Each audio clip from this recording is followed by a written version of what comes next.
Welcome back to our channel Cornlist. This is Jagriti and friends, as you guys know, हमारे इस channel पे जो है most important topic for all nursing competitive exams. अगर आप कोई भी नर्सिंग कॉम्पिटिटिव एग्जामिनेशन की प्रिपरेशन कर रहे हैं like CHO, AIIMS, TSSV, STPGI, RUHS, SEC या फिर स्पेशली अगर आप UPPSC स्टाफ नर्स की प्रिपरेशन कर रहे हैं तो staff nurse, UPPSC staff nurse, NHM, CHO के लिए मोस्ट इंपॉर्टेंट टॉपिक उनसे रिलेटेड जो आपके सिलेबस के अकॉर्डिंग जो है सिलेबस के अकॉर्डिंग टॉपिक्स को सिलेक्ट किया जाता है एंड टॉपिक जो भी इम्पॉर्टेंट रहते हैं उनसे रिलेटेड MCQs को कवर कराया जाता है।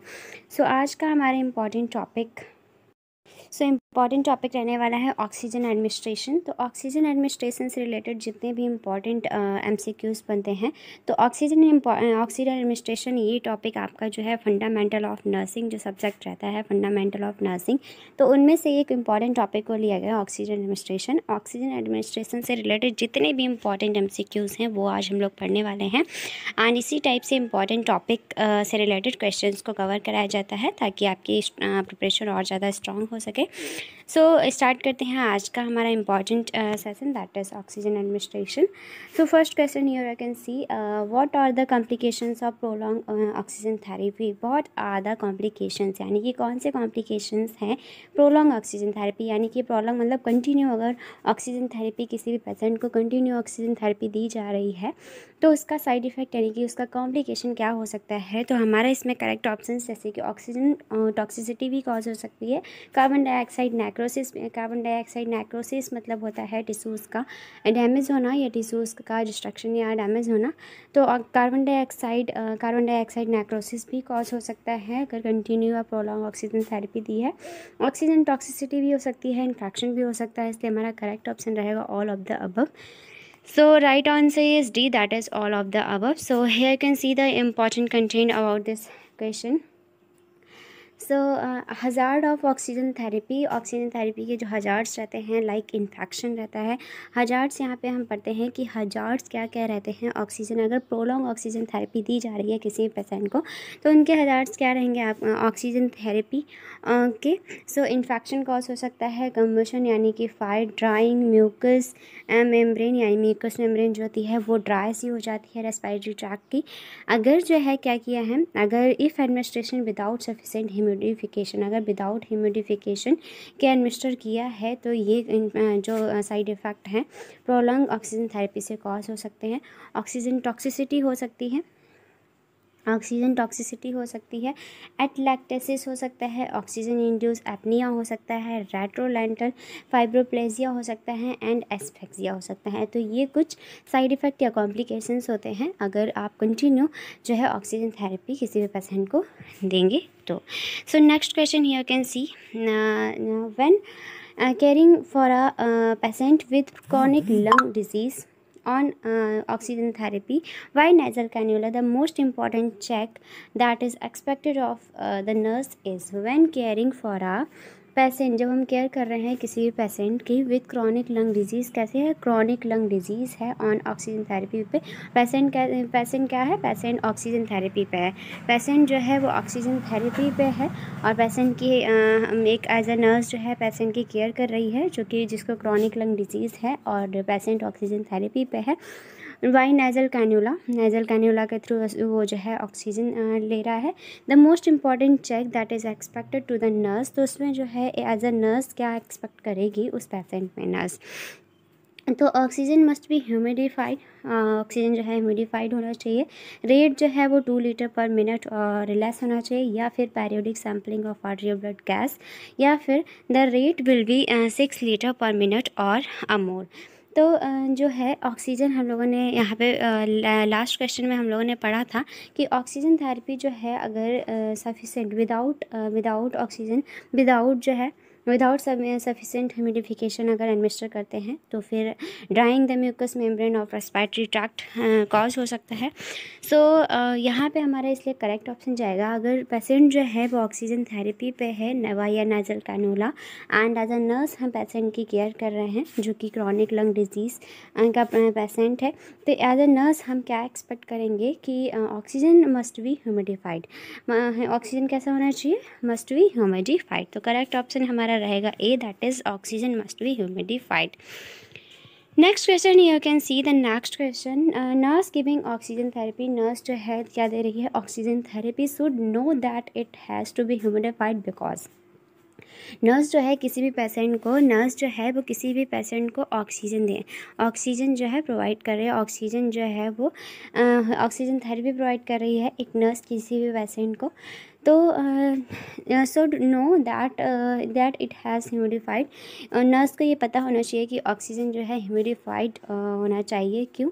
तो इसका आंसर पूछा है, तो oxygen is hot air and it may burn trachea, oxygen जो है एक हॉट एयर है या ट्रैकिया को बर्न कर सकती है, इसलिए ह्यूमिडिफाइड होता है। या फिर ऑक्सीजन जो है, oxygen dry gas and thickness the mucus, oxygen है ड्राई गैस है एंड ये म्यूकस को थिक करती है। या फिर oxygen gets clean the pathogens by humidification, या फिर oxygen is easily absorb because humidification add H iron to it. तो हमारे इसमें करेक्ट ऑप्शन जाएगा B, that is oxygen is a dry gas and thickens the mucus. Oxygen जो होता है, oxygen dry gas होता है, ऑक्सीजन जो होता है, ऑक्सीजन एक ड्राई गैस होती है एंड ये म्यूकस को थिक करती है, म्यूकस को जो है वो थिक करती है। Next question you can see, why humidification, why humidification is important, humidification जो है वो क्यों इम्पॉर्टेंट है, ह्यूमिडिफिकेशन जो है वो क्यों इम्पॉर्टेंट है when patient is on oxygen therapy, जब कोई पेशेंट जो है, जब कोई पेशेंट जो है वो है ऑक्सीजन थेरेपी पे, जब पेशेंट जो है ऑक्सीजन थेरेपी पे है, तो ऑक्सीजन जो है वो ह्यूमिडिफिकेशन का होना इम्पॉर्टेंट क्यों है?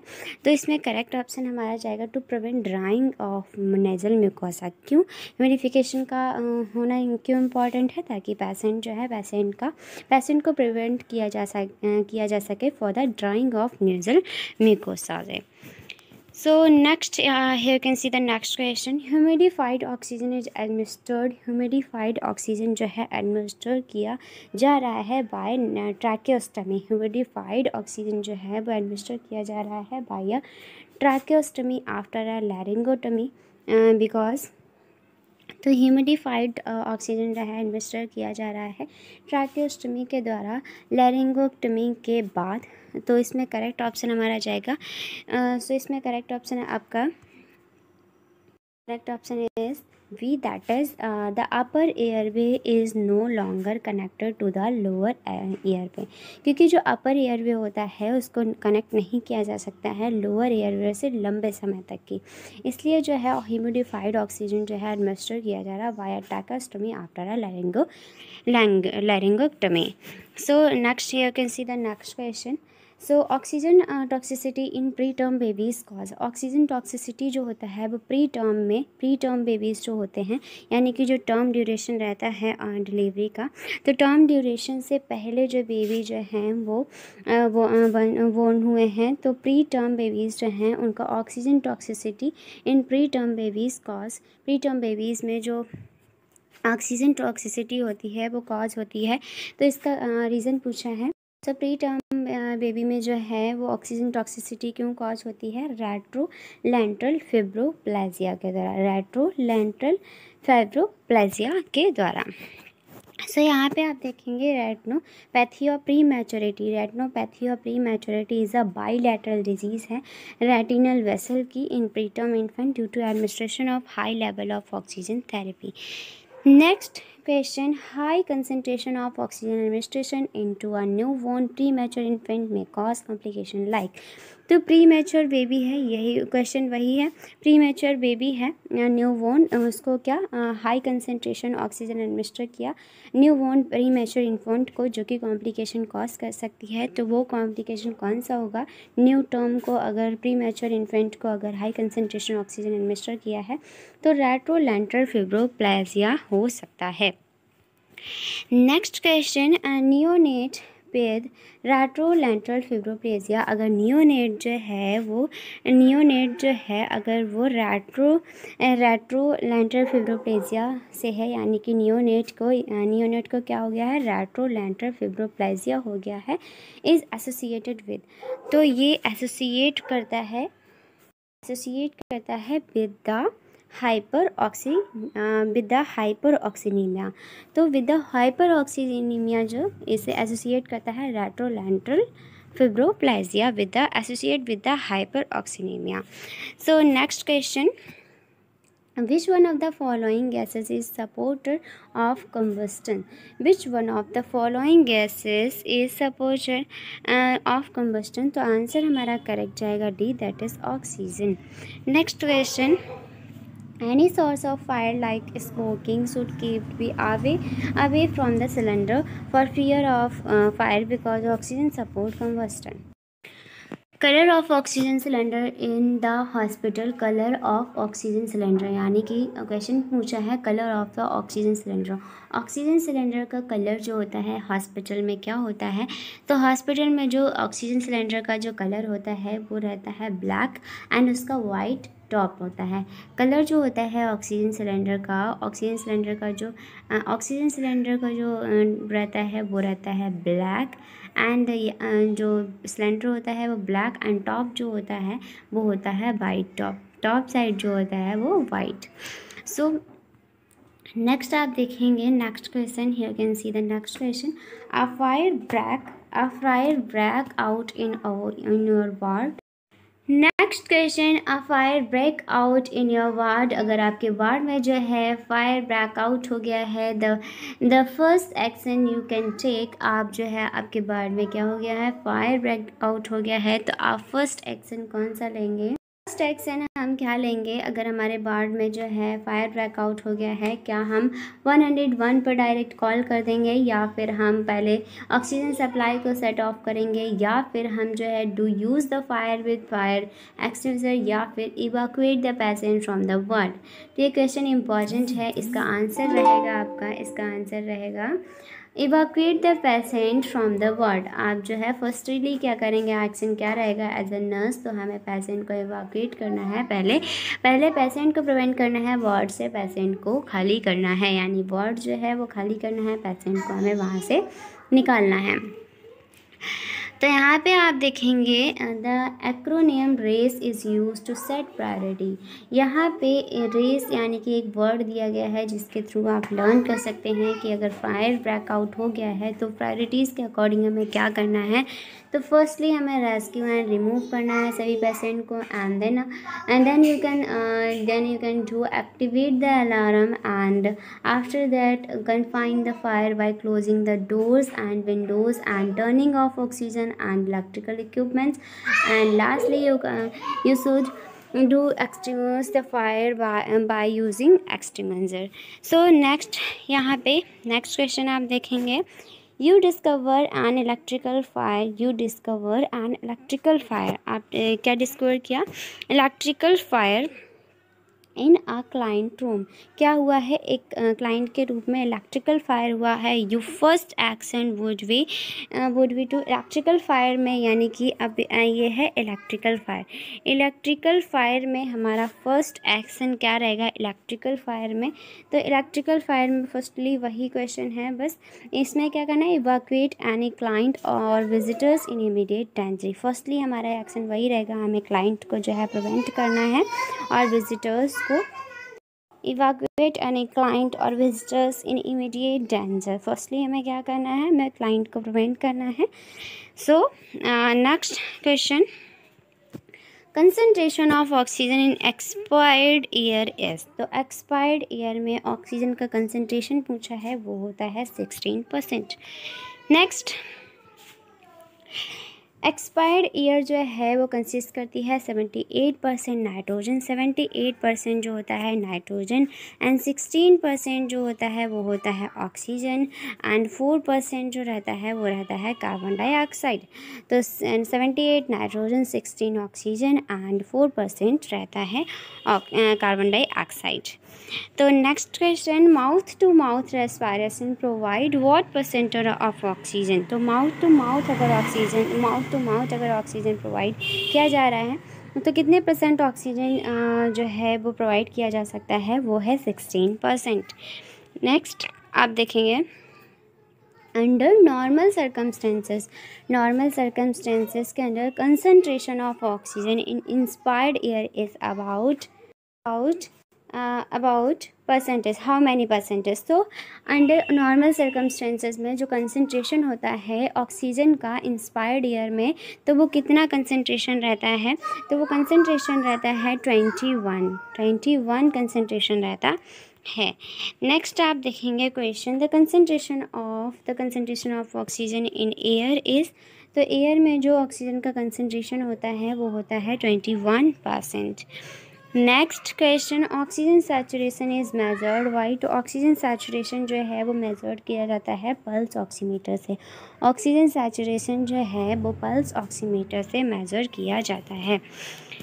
So oxygen is a type of electronic device. Oximeter जो है एक प्रकार का इलेक्ट्रॉनिक डिवाइस होती है जो कि डिटरमाइन करने के लिए यूज़ कहते हैं, जो haemoglobin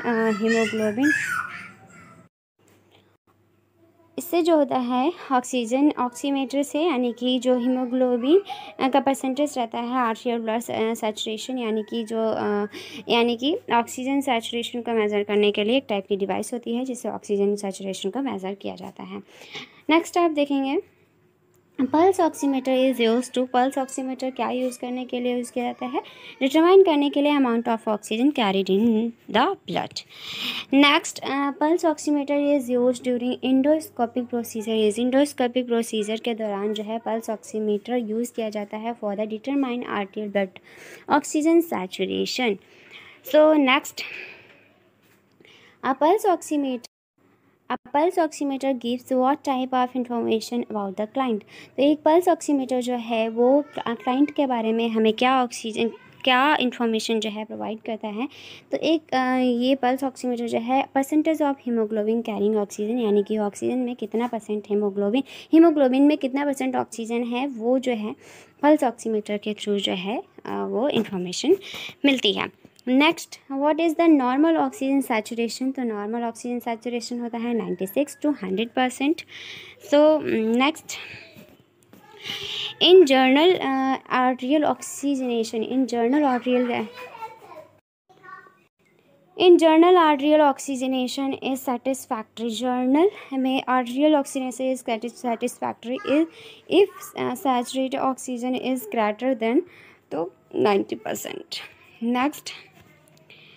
Next, the percentage and the flow of oxygen in a red color venture mask is, तो इसमें करेक्ट ऑप्शन आपका रहेगा the percentage and the flow of oxygen in a red color venture mask is, तो red colour venturi mask में कितना percent जो है oxygen flow दे सकते हैं, तो 40% and 10 litre per minute oxygen provide किया जा सकता है in a red colour venturi mask. तो यहाँ पे आप देखेंगे venturi device and venturi mask values, venturi device and venturi mask values आप देखेंगे। तो यहाँ पे आप देखेंगे डायग्राम तो क्लियर ब्लर सा है, तो आप यहाँ पे देखेंगे कि ब्लू जो होता है जो वेंचुरल मास्क कलर होता है, ब्लू कलर का जो वेंचुरल मास्क कलर होता है उसमें जो है वो 24 जो है ऑक्सीजन का इंस्पायर्ड कंसंट्रेशन होता है 24%, एंड ऑक्सीजन जो होता है ऑक्सीजन फ्लो रेट जो होता है वो 2 होता है, एंड वाइट में जो है 28% रहता है inspired concentration and flow rate रहता है 4, एंड येलो अगर होता है तो येलो में जो है 35 इंस्पायर्ड कंसंट्रेशन रहता है एंड ऑक्सीजन फ्लो लीटर कितना रहता है 8 लीटर पर मिनट, एंड अगर रेड है वेंचुरल मास्क कलर, तो इसमें इंस्पायर्ड ऑक्सीजन कंसंट्रेशन रहता है 40 एंड ऑक्सीजन फ्लो रहता है 10 लीटर पर मिनट, एंड अगर ग्रीन रहता है तो फिर इसका ऑक्सीजन जो रहता है ग्रीन में जो है वो इंस्पायर्ड ऑक्सीजन कंसंट्रेशन 60 रहता है एंड ऑक्सीजन फ्लो रेट जो है वो 12 लीटर पर मिनट रहता है। तो इस टाइप से आप याद कर सकते हैं, एंड ये इम्पॉर्टेंट है कि venturi mask colour blue white yellow red green and inspired oxygen concentration जो रहता है 24, venturi mask colour blue white yellow red green and inspired oxygen concentration 24 28 35 40 and 60, oxygen flow rate 2 4 8 10 12। So next question you can see here, maximum oxygen delivers to patient by which route. अगर maximum oxygen deliver करना है patient को तो किस method के through जो है वो डिलीवर किया जा सकता है, अगर maximum amount of oxygen deliver करना है किसी भी पेशेंट में। तो करेक्ट ऑप्शन इसमें रहेगा हमारा by non rebreather mask. By non rebreather mask जो है इसके थ्रू जो है मैक्सिमम ऑक्सीजन डिलीवर किया जा सकता है। नेक्स्ट आप देखेंगे नॉन रीब्रीदर मास्क जो है इसमें 60 to 100% जो है ऑक्सीजन डिलीवर किया जा सकता है। नेक्स्ट वेंचुलर मास्क जो है 24 to 50% ऑक्सीजन डिलीवर करता है एंड पार्शियल रीब्रीदर मास्क जो है 70 to 90% ऑक्सीजन जो है वो करता है।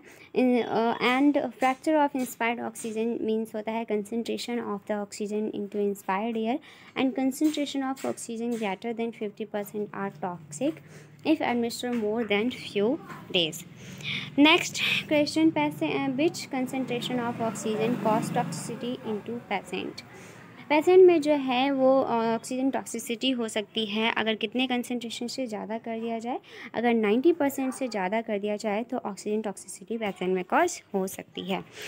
Next the device that can deliver oxygen at concentration of 90 to 100 is the device that can deliver oxygen at concentration of 90 to 100 is तो वो है 90 to 100% जो है ऑक्सीजन डिलीवर किया जा सकता है कौन सी डिवाइस के थ्रू, नॉन रीब्रीदर मास्क के through.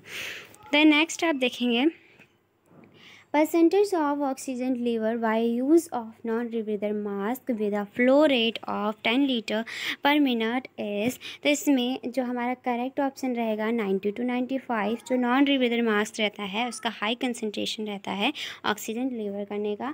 So the oxygen deliver system that delivers the maximum concentration of oxygen oxygen delivery system जो that deliver the maximum concentration of oxygen is. तो इसमें करेक्ट ऑप्शन आपका रहेगा non rebreather mask. Non rebreather mask के through जो है oxygen deliver की जा सकती है मैक्सिमम कंसनट्रेशन से। तो मैक्सिमम कंसनट्रेशन से ऑक्सीजन डिलीवर किसके थ्रू किया जा सकता है, नॉन रीब्रीदर मास्क के थ्रू। नेक्स्ट आप देखेंगे a client requiring the highest possible concentration. एक क्लाइंट को जो है रिक्वायर है highest possible concentration of oxygen की will need which the following deliver system. तो उसमें जो है हाईएस्ट अमाउंट में एक पेशेंट को जो है हाईएस्ट अमाउंट में ऑक्सीजन डिलीवर करनी है तो किस मास्क के थ्रू यानी कि किस डिवाइस के थ्रू ऑक्सीजन डिलीवर किया जा सकता है, तो mask with reservoir bag.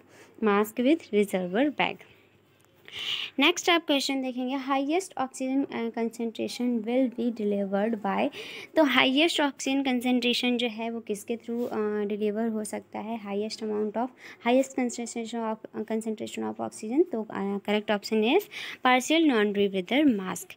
Next question the nurse is administering oxygen to a client with chest pain. एक नर्स जो है वो ऑक्सीजन एडमिनिस्टर कर रही है किसी भी क्लाइंट को अगर क्लाइंट को क्या है, चेस्ट पेन है एंड जो कि रेस्टलेसनेस है। And what is the method of oxygen administration. Method पूछा है ऑक्सीजन एडमिनिस्ट्रेशन का। That is least likely to increase apprehension in the client. Correct option आपका जाएगा D, that is rebreather mask. Rebreather mask. Next if a patient need 6 litre of oxygen. अगर patient को जो है कितना ज़रूरत है ऑक्सीजन, 6 लीटर। कितना ज़रूरत है, 6 लीटर ऑफ ऑक्सीजन ज़रूरत है। Which of the following device you will prefer. तो आप क्या डिवाइस को प्रेफर करेंगे अगर 6 लीटर ज़रूरत है तो 6 लीटर के लिए ज़रूरत है तो हम कौन सा डिवाइस प्रेफर करेंगे, oxygen face mask. Oxygen face mask. Because 6 litre per minute जो है वो फेस मास्क 50% दे सकता है, नेजल कैन्यूला दे सकता है 44% एंड वेंचुलर मास्क जो है वो 32%। यहाँ पे आपको याद रखना है 6 लीटर जो है 6 लीटर प्रोवाइड किया जा सकता है 6 litre per minute face mask के थ्रू जो है 6 लीटर एंड 50% जो है 50% FIO नेजल कैन्यूला के थ्रू जो है 44% एंड वेंचुलर मास्क के 32%। Next question, what is the advantage of venturi mask. तो वेंचुरी मास्क का एडवांटेज पूछा है, वेंचुरी मास्क का एडवांटेज। तो वेंचुरी मास्क का एडवांटेज आपका करेक्ट ऑप्शन रहेगा deliver precise and high flow rate of oxygen, deliver precise and high amount of flow rate of oxygen. Next question for COPD patient, COPD patient के लिए ICU में क्या है, ICU ward में क्या है, COPD का एक पेशेंट है। Following is preferred device for oxygen supplementation. तो अगर पेशेंट ICU में है एंड COPD है, अगर क्रॉनिक ऑब्स्ट्रक्टिव पल्मोनरी डिजीज़ के साथ एक पेशेंट है ICU में, तो उसके लिए ऑक्सीजन सप्लीमेंटेशन के लिए कौन सा डिवाइस जो है प्रेफर किया जाएगा। तो करेक्ट ऑप्शन इसमें रहेगा वेंचुरी मास्क। नेक्स्ट आप देखेंगे question, how much oxygen a nurse should give to a patient with chronic respiratory failure. How much oxygen, आप कितना ऑक्सीजन नर्स, एक नर्स जो है, how much oxygen a nurse should give, एक nurse को कितना अमाउंट ऑफ ऑक्सीजन जो है वो प्रोवाइड करना है टू अ पेशेंट अगर वो क्रॉनिक रेस्पिरेटरी फेलियर है। तो क्रॉनिक रेस्पिरेटरी फेलियर अगर है, क्रॉनिक रेस्पिरेटरी फेलियर, तो उसमें जो है 1 लीटर पर मिनट जो है नेज़ल प्रोलॉन्ग दिया जा सकता है ऑक्सीजन का अमाउंट। तो अगर पेशेंट जो है क्रॉनिक रेस्पिरेटरी फेलियर के थ्रू अगर है, तो उसे जो है low level of oxygen provide किया जा सकता है 2 to 3 litre per minute to increase respiratory device और by stimulation of respiratory centre. तो high level of oxygen to blood will suppress the respiratory centre and carbon dioxide is essential for respiratory centre stimulation and excess oxygen जो है वो hyper में eliminate हाइपोटॉक्सिस type. So next question, what is the recommended flow rate of oxygen by nasal cannula. तो nasal cannula के through कितना oxygen दिया जा सकता है। तो नाजल कैनुला के through 1 to 6 litre per minute, 1 to 6 litre per minute. You are connecting a nasal cannula to a patient. आप अगर जो है नेज़ल कैनुला किसी पेशेंट को कनेक्ट कर रहे हैं जिसको हु रिक्वायर ऑक्सीजन, जिसको जो है ऑक्सीजन रिक्वायरमेंट है किसी पेशेंट को, अगर आप नेज़ल कैनुला जो है वो कनेक्ट कर रहे हैं किसी जिसको जो है रिक्वायरमेंट है ऑक्सीजन की, you are setting the oxygen flow to 5 litre per minute. अगर आपने ऑक्सीजन फ्लो रेट जो है 5 लीटर पर मिनट अगर आपने सेट कर दिया है, so how much FiO2 fraction of inspired oxygen concentration जो है will be delivered to a patient. तो कितना जो है fraction of inspired oxygen concentration जो है वो पेशेंट में कितना डिलीवर होगा, इसमें करेक्ट ऑप्शन जाएगा 40%। And next, poor oxygenation of the blood ordinary will affect the pulse rate. Poor oxygenation है ब्लड का तो भी अफेक्ट करेगा पल्स रेट को एंड कॉज करेगा क्या। तो इसमें करेक्ट ऑप्शन हमारा जाएगा, करेक्ट ऑप्शन जाएगा हमारा faster than normal, faster than normal. Next आप देखेंगे क्वेश्चन, नेक्स्ट आप क्वेश्चन देखेंगे, the nurse administer oxygen at 2 litre per minute. अगर नर्स जो है एडमिनिस्टर कर रही है oxygen 2 litre per minute by a nasal cannula, किसके थ्रू, नेज़ल कैनुला के थ्रू किसी भी पेशेंट को जो कि है एम्फाइज़मा के थ्रू, पेशेंट जो है किसको, पेशेंट को क्या है एम्फाइज़मा है एंड 2 लीटर पर मिनट जो है नेज़ल कैनुला के थ्रू एक नर्स जो एडमिनिस्टर कर रही है oxygen, for which clinical indicator should a nurse closely observe the client. तो कौन सा इंडिकेटर जो है नर्स को जो है क्लोजली ऑब्जर्व करना है क्लाइंट में। तो एंजाइटी एंड टैकीकार्डिया को, टैकीकार्डिया जो इंडिकेटर्स रहते हैं, the nurse must closely observe the client. Next question is, next a toddler is in mist tent. Toddler जो है एक मिस टेंट के साथ है with compress air, nursing care should include which measure. तो इसमें करेक्ट ऑप्शन आपका जाएगा D, that is change her wet linen frequently. तो इस टाइप से हम लोगों ने जो भी इम्पॉर्टेंट क्वेश्चंस यहाँ पे हम पढ़ते हैं मिस टेंट के बारे में। तो मिस टेंट जो है enclosure into which nebulized medication दिया जा रहा है with cool air are spread. It is use to treat cough. ये जो है कॉफ अस्थमा को ट्रीट करने के लिए यूज़ किया जाता है और जो भी अदर रेस्पिरेटरी इलनेस होती हैं चिल्ड्रन में उसको ट्रीट करने के लिए यूज़ किया जाता है। एंड प्रोसीजर के दौरान जो है बेड लिनन जो है वो वेट हो जाती है, यानी कि बेड लिनन जो होती है वेट हो जाती है, तो इसलिए नीड होती है चेंज करने की। तो इस टाइप से हम लोगों ने इंपॉर्टेंट क्वेश्चन देखे हैं related to oxygen administration and ये क्वेश्चन आपके लिए इंपॉर्टेंट रहेंगे। ऑक्सीजन एडमिनिस्ट्रेशन जो है टॉपिक ही बहुत ज़्यादा इंपॉर्टेंट है एग्ज़ाम के पॉइंट ऑफ व्यू से।